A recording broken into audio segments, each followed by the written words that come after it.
This is what the Santa Fe stock feedlot stockyard that I built in 2017 looks like in 2023.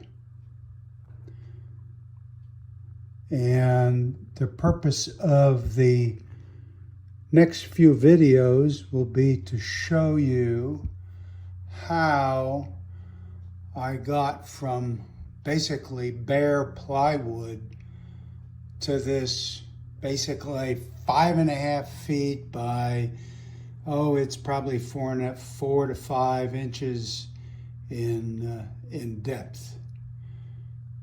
So, but anyway, that's the purpose of the next few videos. So.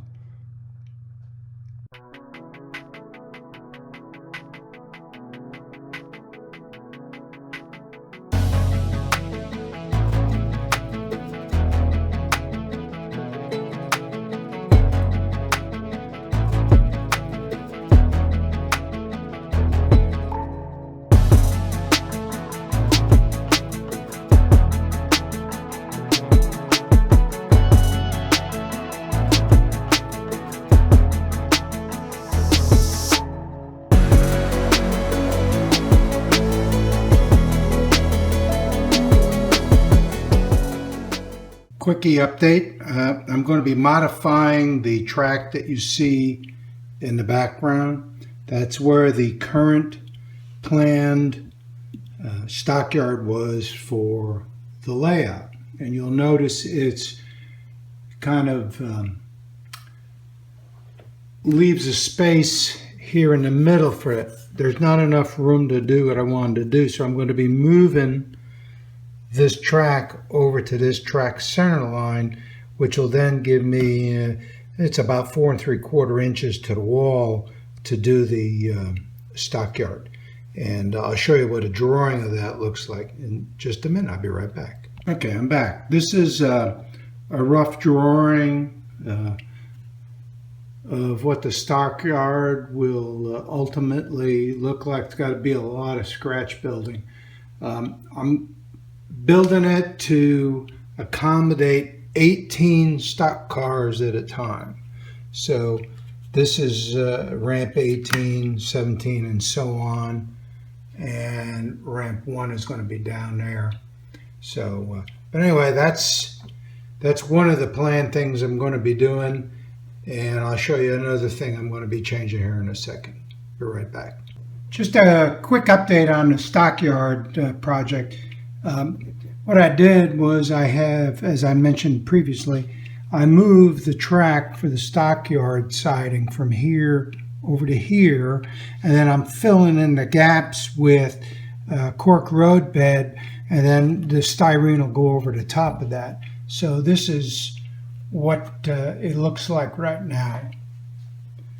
So I've been using these pins for a long time, so a lot of them have lost their heads, but this stockyard will have the ability to service 18 stock cars at one time, and I sprung for a reasonably priced 3D printer, and I've done some design work on the gates and fencing and the ramps and for the stockyard, because none of the kits, which mostly are laser cut wood, can stand up to my hands, because I had one, and first thing I did after I cut it open and started cutting the pieces out was break a part off, which I lost on the floor someplace. So, but anyway, we'll try this with the 3D printer that I have, and we'll see what happens. That'll be the next video.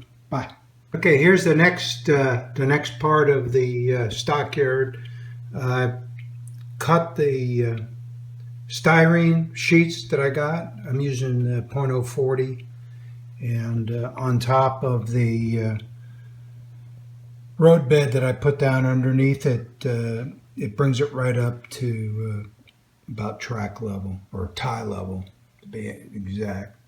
And there'll be a grain elevator at one end for feed for the animals that when they go in there.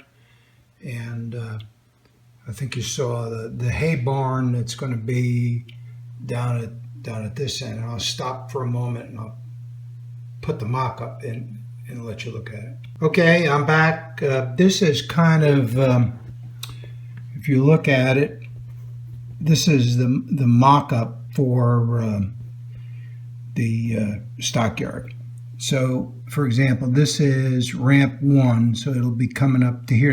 Out in this area here, there'll be a walkway for the workers, and then there'll be a double gate off of these, so when they open a stock car, then the cattle are forced to go down in through here, and then they can go into, this is the main alley, and then from here they could go this way and go down another alley, or they can go down here and go into either one in here for stock, for feeding and watering and stuff like that.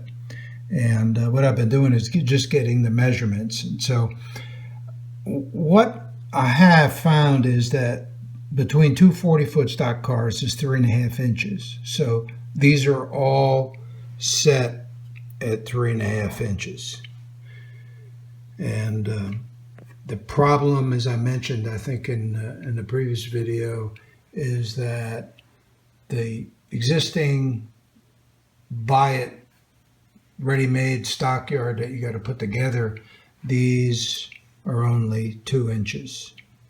So I wouldn't be able to line up the train that I have.